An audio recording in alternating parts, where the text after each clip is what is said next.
আমার হাতে এইটা কি? এত বড় বড়শি দিয়ে আমি কি করব? আর এইদিকে দেখুন, নজর না লাগার বিলুপ্ত হওয়া চিকিৎসা। এসব এখন আর আগের মতো দেখাই যায় না। হঠাৎ করে দুপুরে বিদ্যুৎ চলে গেছে, এমন প্রায় প্রতিদিনই হয়। তো গরমের মধ্যে বিদ্যুৎ চলে গেলে ঘরে বসে থাকা যায় না, তাই বাইরে চলে আসলাম। এসেই চোখ পড়লো আমাদের পেয়ারা গাছের উপর। দেখি বেশ কয়েকটা পেয়ারা পেকে গেছে। ভাবলাম বিদ্যুৎ নেই, এই পেয়ারা খেয়ে সময় পার করা যাক। তাই পেয়ারা পাড়ার জন্য একটি লাঠি খুঁজতে লাগলাম। কারণ গাছটা ছোট, আমি উঠতে পারবো না। আর এই লাঠি খুঁজতে গিয়ে চোখে পড়লো প্রায় বিলুপ্ত হওয়া এক প্রাচীন কুসংস্কার। এটা নিয়ে পরে বলছি, আগে পেয়ারা পেরে নেই। তো পেয়ারা অনেক উঁচুতে থাকায় অনেক কষ্টে একটি পেয়ারা পারতে পেরেছি।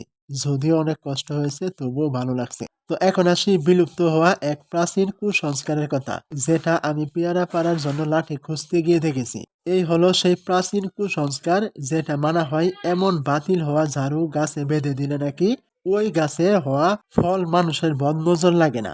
যদিও বদনজর বিষয়টি সত্যি আছে, যেটা কোরআনে বলা হয়েছে আমার জানা মতে। কিন্তু এমন বিষয় বলা হয়নি যে কোনো কিছু বেঁধে দিলেন বদনজর লাগে না। এটা সম্পূর্ণ কুসংস্কার বলে বিশ্বাস করি আমি। আপনাদের কার কার গ্রামে এমন বিষয় এখনো আছে, অবশ্যই কমেন্টে বলে যাবেন। আর এই চ্যানেলে নতুন হলে চ্যানেলটি সাবস্ক্রাইব করে যাবেন আরো এমন ভিডিও পেতে।